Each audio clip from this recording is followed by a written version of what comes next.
I want to film this video. Today records the first day, 26th of August. We haven't ended the day. We still have 5 more days. I'm recording this to just hit my first six-figure month, 100K a month. I'm at around 104,000 a month ready to go. There's still a couple of sales calls that I have to take by the end of the week and by next Monday, and I could close that month 110 realistically. 110, 120 is what I expect to potentially close end of month. First figure, six-figure month. One of the hardest things I've ever had to do, to be honest. I thought I was a relatively resilient person. I thought I could go through hard things. I've ran marathons before. I I've also working jobs that I really hated, and I know in grand scheme of things it doesn't sound like it's pretty bad, but I always thought I had pretty decently thick skin. But man, this shit tested me so hard. This trying to hit 100 grand a month in 1 month was fuck. It was such a hard thing for me to do. Just to give a bit of context, I started this battle last year in August, went full time, quit my job at Salesforce, and I quit my job at Salesforce. I was around 100 and I was around like 110, 120K a year.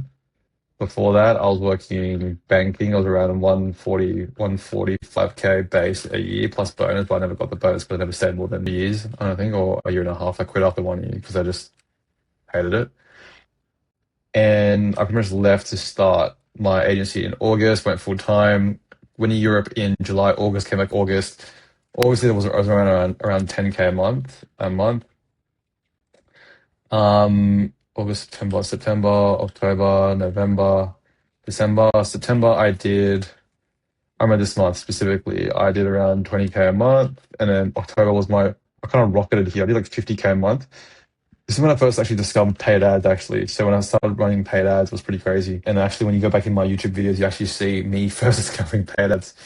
But November, I did like 70K or 75K-ish. December, I did around, I think like it was around 65K or something like that. Like a dip there, which is kind of like what you expect. January, Feb, March, and between this range, I was around, let's say, call it 70K a month-ish month. And I was pretty much at this March. You get the point, right? All the way up until, as of recent, August, I finally cracked it. Finally cracked 100K a month. I mean, I expect to hit in a month, 5 more days. I've got two, three more deals in the pipeline that could potentially close. They do close. It is going to take me up to around 120K a month.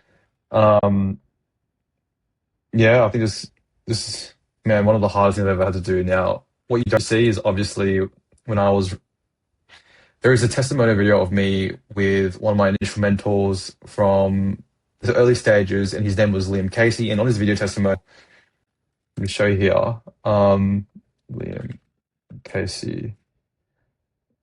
Oh, here I am.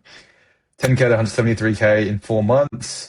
Of pretty much my trajectory, and I did the filming of around that video like here, pretty much. I think around here, I hit that mark around here, and I remember like I was so happy when I hit this. I thought I was like top shit. Like okay, I cracked paid ads. I grew my agency like 5, 7 times, and being able to grow in such a short period of time, you do tie like a lot of your ego to it. And the moment I hit that mark, but then what I didn't realize was one, it was just me and a VA. So yes, profit margins were really high. I was like doing around like 40, 50K profits on 75K a month. So like that's super low.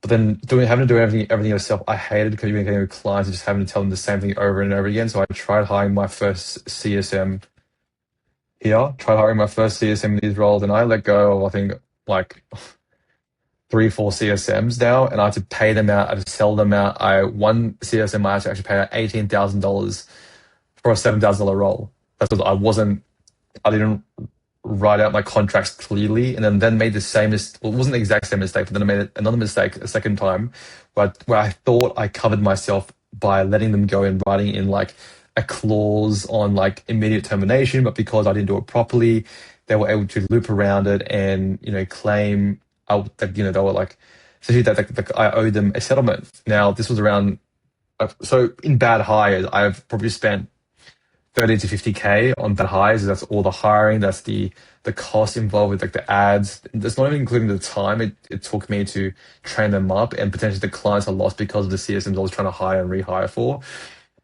this was probably one of the hardest things I've ever had to do was just to hire. I think when you're just looking at all these entrepreneurs that tell you like talent is the name of the game and like how important it is for you to get talent, like I did not truly realize this until I went through this process in the last 5 months of how important good talent is. And by having good talent, like you can, like in my opinion, like in the game of agency game, like we are in the game of marketing and sales, you hear it all the time.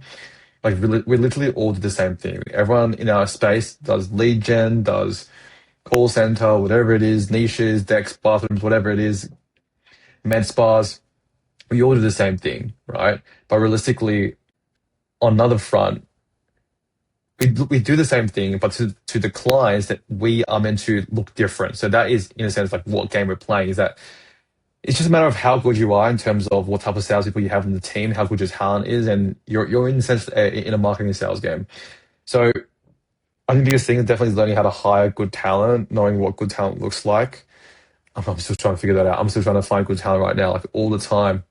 But just this grind to 100K, man, is just the hardest I've ever had to do. But it is doable. It is very, very doable if you think about it. I mean, it's just a matter of selling amount of units to 100K. So it's actually in theory, it's actually not that hard, but it's the same concept as like trying to lose weight is also not that hard. Just move around more than what you put in your mouth. Like that's pretty straightforward, but it is hard to do. That's why not everyone has it. So yeah, even though like this kind of for me just to kind of reflect and look back on, like this is not going to stop, and I know it's not going to stop. Like I hit this mark around like 3 hours ago, and it's already starting to wear off. So next month I'm also going on holiday too. So this is already kind of already wearing off, to be honest. And I know the goalpost is going to move. And really, for the life that I want to live going forward, this is not enough for what I need. The next thing is not only obviously keeping this revenue number, but not just, but also increasing it, also increasing profit as well, and potentially moving to overseas, expanding the team here, dialing down churn to sub 10%.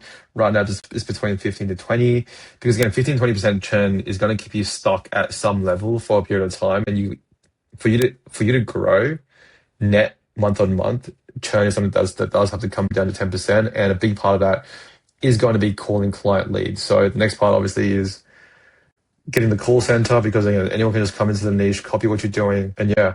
But look, 26th of August, we did it 1 year later, 100K a month. We did it. I can say we finally hit it. Now it's just a matter of reducing churn, keeping it, and improve and increasing the amount of revenue we're doing, and increase profits too. How I get there? Center, increasing prices, and niching down further into the pool industry. That's kind of the next steps for us. But yeah,